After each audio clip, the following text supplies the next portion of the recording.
They hired me to replace a missing teacher. I just found her inside the school walls.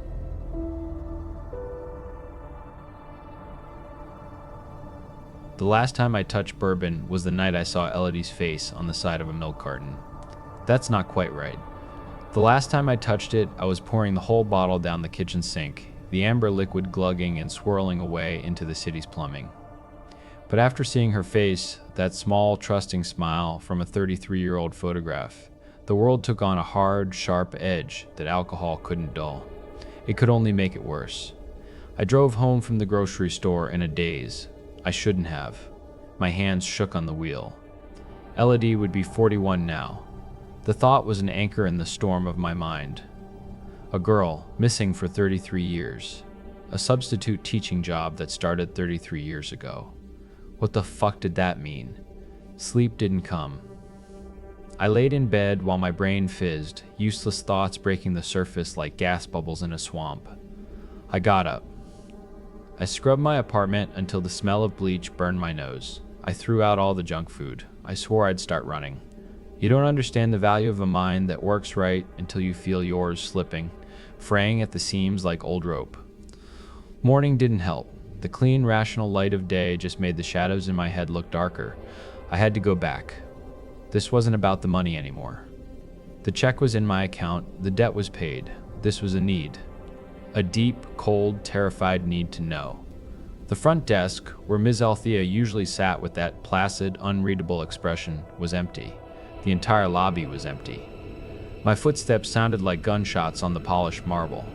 The high ceiling ate the sound and spit it back at me.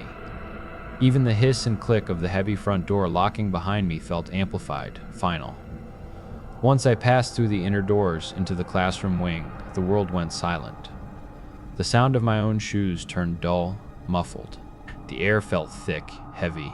A pressure built behind my eyes, in my eardrums, like I was descending in an old airplane. I tried swallowing, yawning to pop them, but nothing worked. The pressure was inside and out. The classroom was dim. The overhead lights were off, and a weak, gray light filtered through the one-way glass. I fumbled along the wall for a switch. Nothing. So I just sat there, at the teacher's desk, in the gloom, waiting. For what? I had no idea. 9 o'clock came and went. No bell. No children shuffling in. My stomach twisted. Something was wrong. Deeply, fundamentally wrong. I stood and walked to the door in the back of the room, the one that connected my world to theirs, the one the kids used. My hand hesitated on the cold metal handle before I pushed it open and peered out. A long, sterile hallway stretched into darkness. Far down its length, a single drop of water hit the floor with a maddening, rhythmic plink. Drip, drip. A smell hung in the air, thick and musty. Old paper and damp earth. Maybe 50 yards away, a sliver of ugly yellow light bled from under a doorway. As I watched, the door swung open and the nurse emerged. She moved with that same strange, rolling gait, like her hips weren't quite right. She paused, and her head swiveled in my direction. I yanked my head back and flattened myself against the wall, my heart hammering against my ribs. She saw me. She had to have seen me. I waited for the sound of her lurching shuffle to come my way, for the door to be thrown open. But the footsteps turned and faded away down the hall. Silence, except for the drip. I looked again.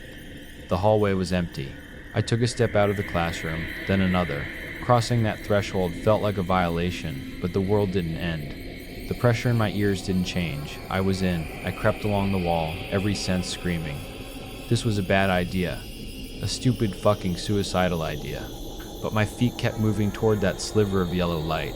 As I got closer, I could hear voices, muffled, clinical. I pressed my ear to the crack in the door.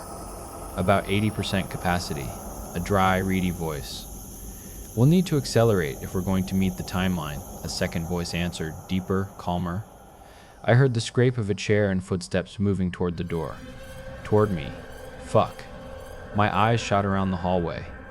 No doors, no corners. Just a long, straight shot. Then I saw it. A few feet away, a recess in the wall. A narrow, dark alcove, deeper than a closet. I didn't think, I just dove in, pressing my body into the corner, trying to make myself small. The stone was cold and damp against my cheek. My own heartbeat was a drum in my ears. Surely they'd hear it. Two men in crisp lab coats walked past. One held a tablet. The other wore a ridiculous Garfield tie, the fat cat grinning a stupid orange grin. "Accelerating introduces risk," tablet guy said. They were right beside my hiding spot now. I held my breath. One glance to their left and I was caught. "The risk is acceptable," Garfield tie replied, his voice flat as they passed. "The primary directive is the timeline." Their voices faded. I let out my breath in a long, shaky sigh. As I did, a sound came from deeper in the alcove. A dry, rustling sound, like 1,000 dead leaves skittering across pavement. My eyes, adjusting to the dark, made out a shape against the back wall. Human-sized, but lumpy, indistinct. It shifted. It let out a low, guttural moan. I should have run. I should have turned and bolted out of that building and never looked back. But I took a step deeper into the darkness. The shape was a person, covered in something that writhed. The musty smell intensified, a reek of rot and wet soil. The rustling started again, and the surface of the thing covering the person shimmered, like light on oil. From the center of the mass, an eye blinked open. It was wide, white, and filled with a terror so pure, it stole the air from my lungs. Something brushed against my leg. I looked down. A thick, black tendril, like a root, had wrapped itself around my calf. Before I could react, it tightened, digging into my jeans. I tried to pull away, bracing my hand against the wall, and another root shot out and coiled around my wrist, its surface rough and fibrous. They pulled me off balance, dragging me toward the back wall. Another wrapped my other leg, yanking me tight. I was pinned, a fly in a spider's web. The person trapped in the corner moaned again, a long, hopeless sound.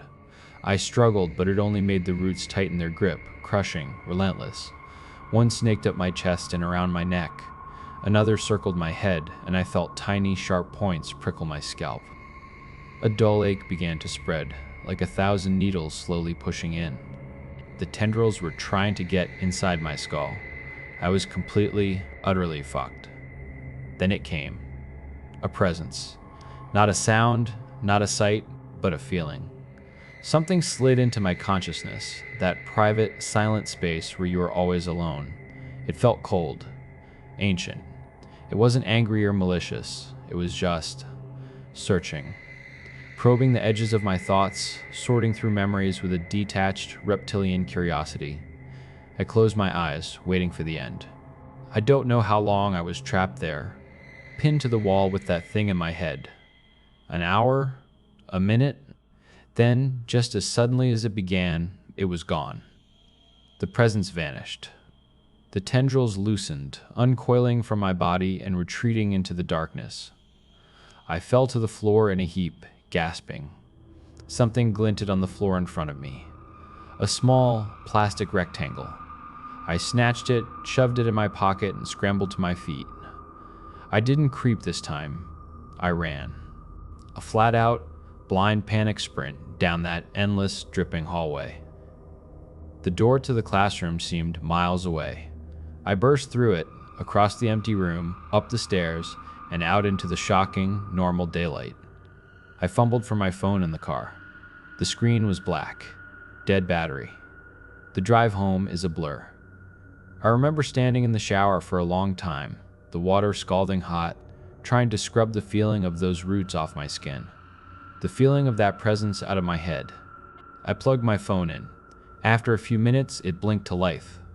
The lock screen stared back at me. Saturday. My blood went cold. I had gone in on a Saturday. Had I just lost a day? Was my mind that far gone? Then I remembered the plastic rectangle in my pocket. I pulled it out. It was a name tag, the kind teachers clip to their shirts. Ms. Anya Sharma. I knew, with a certainty that chilled me to the bone, that this was the teacher who came before me. She must have seen something, gotten curious, decided to investigate. I thought of her, trapped in that alcove, kept alive by that thing. I thought of the pure animal fear in that one visible eye. But that wasn't the part that kept me awake. That's not the part that has me looking over my shoulder, afraid of my own shadow. It was the presence, the alien thing that crawled inside my mind. It felt familiar. I recognized it. That cold, calculating consciousness has been in my head before. A long, long time ago. And that doesn't make any goddamn sense at all. Does it?